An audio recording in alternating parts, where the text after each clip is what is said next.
Scanning for audio.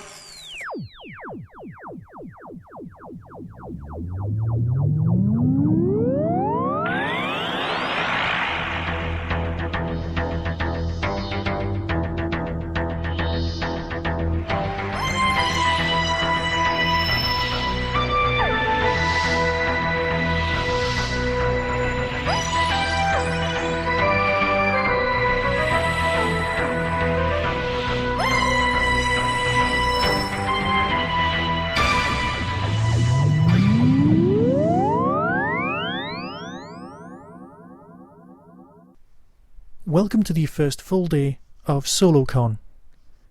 As you can probably hear, today's second episode is the podcasting panel. Now obviously I'm here completely alone, but I have had some interesting questions emailed to me. The first one is this. Question number 1. During the beginning of the Tin Dog podcast, you used a lot of silly voices. Could you explain that, and could you please tell me if the voices will ever make a return? Well, I personally think that the Tin Dog podcast started with me trying to do different impressions and look at the history of things, but doing an impression of like David Starkey or someone like that. And I got a lot of feedback saying that they liked what I was saying, but not how I was saying it. So what I thought I'd do is not do the silly voices anymore, and that would be it. So no, I can't see them coming back, on the grounds that I'd lose quite a few listeners. Next question, please. First question. With an overabundance of Doctor Who podcasts, what are your opinions on niche podcasting? The Doctor Who Book Club, music podcasts, Trock podcasts. Do you think there's still room for the big magazine shows, or is that new shows need to be specialists to survive? Right, let me see. The magazine shows are huge. They've got massive download figures. People love them. If there isn't a week without Podshock or Radio Free Skaro or the WhoCast or the Doctor Who podcast or the Flashing Blade or any of those big ones, then people get a bit jumpy. They're part of people's lives, the magazine shows. If a new show needs to be specialised, I suppose it would. I mean, I only started out being a one-man show because I could record whenever I wanted to. I'm lucky enough to receive the review copies of the DVDs and Big Finish stuff, so that's what I review, that's what I talk about. And of course, when the new series is out, I, like everyone else, reviews the new series. That's what we do. I think that now that there's over 50 Doctor Who podcasts, if you want to stand out, it's probably a good idea to specialise in something. Be the Target Novels podcast. Then people who are interested in that will find you. But if you're talented like the Udcast, be that. Go to your own strengths. I think that's probably a good idea. Right, next question. Shows like the US WhoCast include a myth-arc side story based alongside the story they review. What are some other original programming ideas in podcasting? No idea. Really sorry. Have no idea how to answer that. If I could find some original ideas, I'd probably go with them. I love the songs that some people do.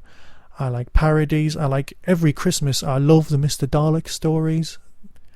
I love the fact that we all share interviews now through the Podcast Alliance. That's brilliant. So they're the original ideas, but if you get 100 Doctor Who fans together, you're guaranteed to have 100 different opinions. And because Doctor Who fans like listening to other people's opinions, and even if they don't agree with them, in fact, especially if we don't agree with them, then that's a good thing. That's what podcasting's about. Right, next question. The Tin Dog podcast is a one fan and a mic formula. What sort of things do you do to keep podcasting fun and creative for you? Well, what do I do for fun? I mean, I get the discs before the people, and I do kind of have that feeling that it's like Christmas because I get to see a new disc. Every month I'm watching fantastic to entertain stuff and really bad to entertain stuff sometimes as well. That's great. That keeps it fun.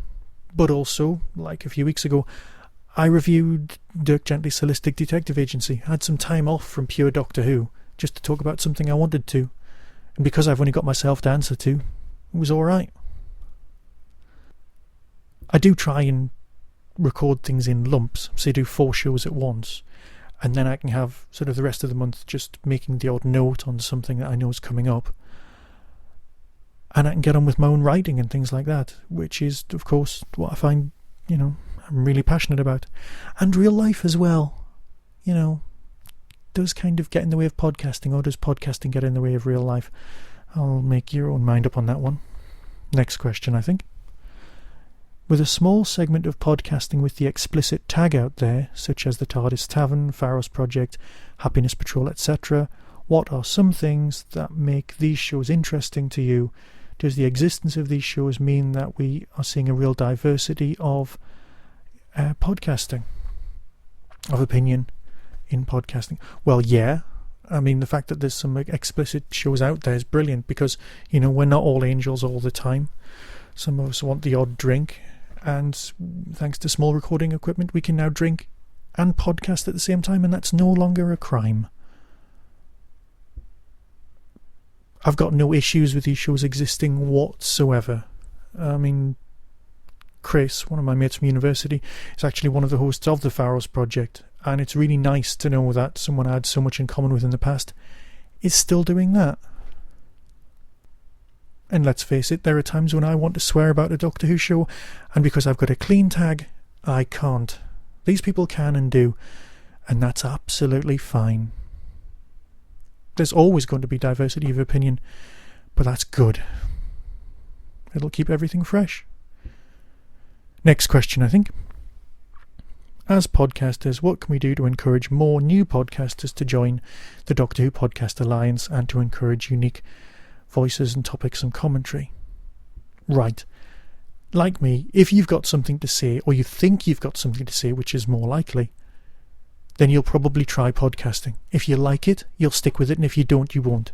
And if you like it, you'll probably want to talk to other people who do it as well, because it can be quite lonely just talking to a small piece of plastic. And that's where the Doctor Who Podcast Alliance comes in. What can we do to encourage this? I don't think we need to encourage it. People just want to do it. That's like saying, can we encourage people to be singers? People just want to be singers. People want to talk. It's not a problem. There's well over 200 episodes of Doctor Who. There's nearly 200 Big Finish stories. Together with other stuff around there, there's like 3,000 bits of Doctor Who out there that people want to or could talk about.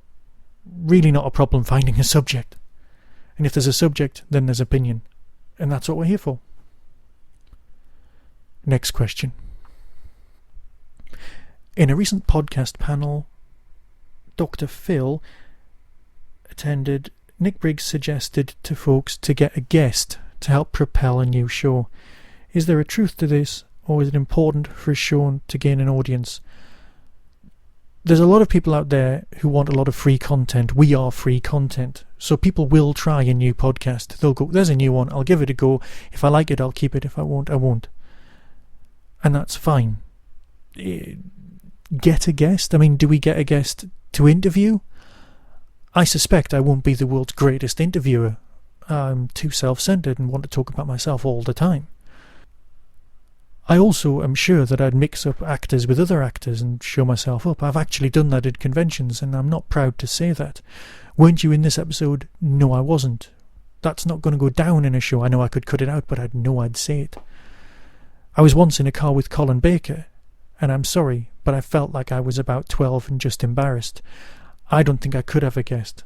A co-host, that worked perfectly well. I was very happy on the WhoCast. But I don't know. I don't know if it's important to gain an audience. Why are you doing podcasting? Are you doing it because you think you've got something to say? Or are you doing it as part of a more convoluted career path? No one's in it for the money. So the size of your audience might impress you and might keep you happy at night, but that's not really why you're doing it, is it? What are the most hilarious shows and hosts you enjoy listening to? You see, if I don't mention someone, they're going to be upset. If I do mention someone, somebody else might be upset. Ken Deep's got the right idea. He just never mentions it. He's just pleased to be out there. Yes, I'm really good friends with Tony from the Flashing Blade and extremely good friends with Tom from the Doctor Who podcast. I've known Chris for years. These are my friends. That's what's happened through Doctor Who. I've met people who've become my friends. Which is why when you're listening to their shows and you answer back, you're surprised when they don't talk back to you. So that's who I enjoy listening to. People who I like but don't necessarily always agree with. People who are good. People who care about what they do and produce it on a regular basis. Our next question. With the varied and tapestry of podcasters to listen to out there, what are the benefits or negative of the types of hosts, the interviewer or techie or ultra trivia guru, or Who newbie or classic series only, or New Who only, or the specialist, the canon keeper, the rationalist, or the rounded Renaissance Who type person? Have we got to a point where we do have the podcaster archetypes and stereotypes, or am I just nuts? It's not that we have podcaster stereotypes. We could do that, but we're Doctor Who fans, so we're already stereotypes. That would be a stereotype within a stereotype, within a subgroup of, oh, it doesn't matter. Yes, there are people who take things too seriously. But that's me in the middle of the night when I'm lying there thinking, right, unit dating, I've got to get this sorted. And the answer is, it doesn't matter. But we can all be those people. We can be all of these people. There are days when I just want to talk about the music used in the Sea Devils. But there are days when I really don't even want to think about the Sea Devils existing. It's really not a problem. So with that, I think this podcasting panel should really draw to an end. There'll be real podcasting panels at Gallifrey, and that's fine. I hope you all have a fabulous time there, and I hope that this small one-man solo cast from the Solo Con 2011 enlightened, informed, and didn't bore too many of you. So until tomorrow, when we'll be dealing with Solo Con itself, be seeing you.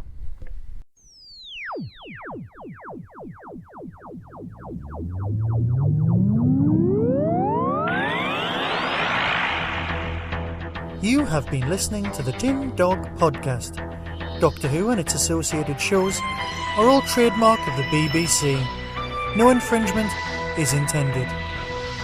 Contact us at tin-dog@hotmail.co.uk.